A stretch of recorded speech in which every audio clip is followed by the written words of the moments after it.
Let's now have a look at the energetic analysis of the cycle, so the energy exchange we have for all of the transformations. Let's start with the first transformation, the expansion in the turbine between point A and point B. According to the first principle of thermodynamics, the technical work exchange plus the heat exchange is equal to the variation of the specific enthalpy, as long as we have an open system like the turbine at steady state. And this steady state approximation is what we do in all this course here. But in the turbine, we can consider that the turbine is adiabatic, as it was said before.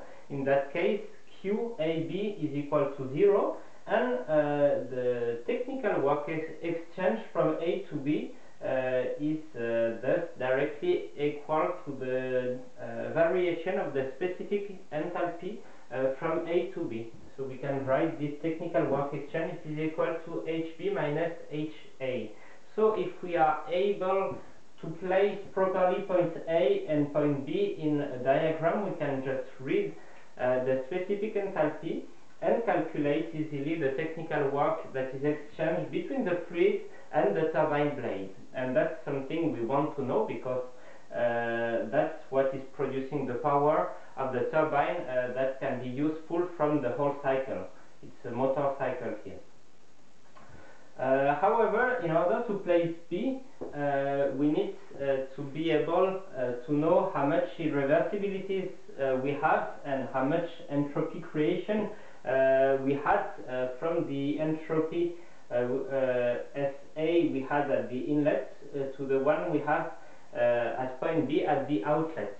In order to do that, usually we use characteristics of the turbine that is called the isentropic efficiency of the turbine. That's something we already had seen for the compressor, for example, for the vapor compression cycle. But we need to be careful, because it's not defined the same way for a turbine than for a compressor. This is an efficiency that is defined as the ratio between the real technical work that is exchanged by the turbine divided by the maximal technical work that could be recovered by the turbine. And that's what we would get if we had an isentropic expansion from point A to the lower pressure. In fact, we compare the real technical work we get to the ideal one, but the real one will be, of course, smaller than the ideal one, because part of the work that could be provided by the fluid will be just dissipated into entropy creation, and so we will be able in the real turbine to get less technical work on the turbine axis that we would ideally get. So we can define this ratio of technical work simply using the first principle of thermodynamics as the difference of specific enthalpy between point A and point B divided by the specific enthalpy we would have between point A and this point B is that we had defined before. That corresponds to the outlet of the turbine with an adiabatic reversible transformation. So if we are able to place point B, B is on the diagram, and to read this specific enthalpy, if we know this, the isentropic efficiency of the turbine, then we can just calculate the specific enthalpy of point B, and as we know the pressure of point B, then we can place this real point B on the diagram. So that's how we do. We know point A, we know lower pressure, we place point B is, and then we calculate HB from the isentropic efficiency.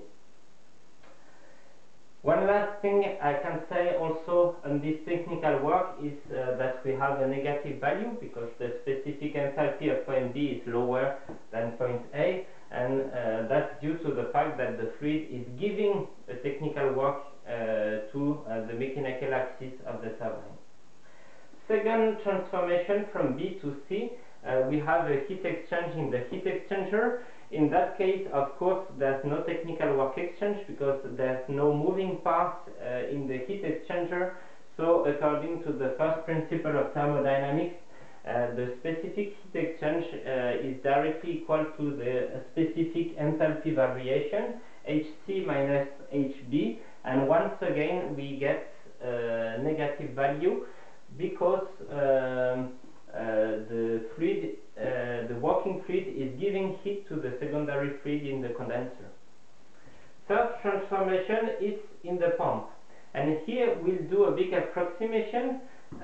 We will say that the fluid, here it's a liquid, it's incompressible. Incompressible, it means that when the pressure is changed, the other properties of the fluid are the same. That's what I have written.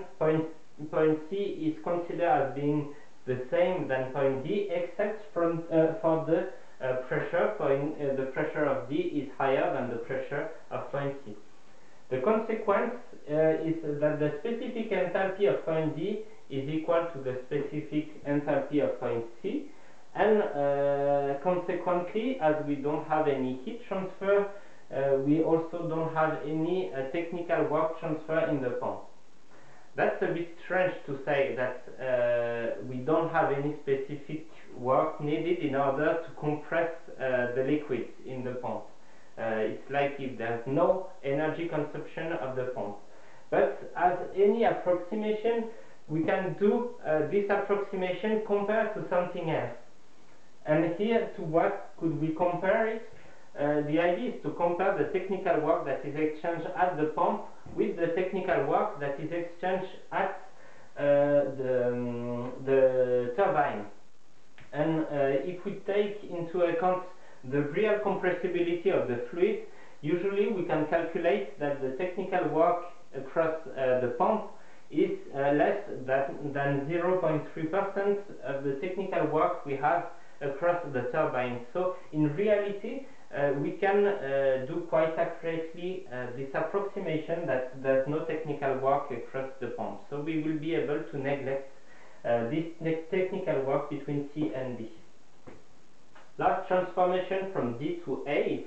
Here we have another heat exchange. The fluid is receiving heat from the secondary fluid in the vapor generator, and according to the first principle of thermodynamics, this specific heat exchange is directly equal to the specific enthalpy variation. This time it's positive because the fluid is receiving heat from the outside. And finally, last thing is the efficiency of the whole cycle. So as usual, the efficiency of the whole machine is the ratio of the absolute value of the energy transfer we gain, what we want from the machine, divided by what we need to pay. Here what we gain is the technical power that is exchanged at the turbine, because this is a motor cycle and we want to use this technical work that is provided by the turbine. And what we need to pay is usually what is given at the hot source in the vapor generator. That's usually the combustion of the fuel or the heat from the nuclear fuel if it's a nuclear power plant. And we don't consider in this efficiency the heat transfer in the condenser that is considered as neutral in this machine. And this can be directly simplified with the specific enthalpy variation as it was explained before.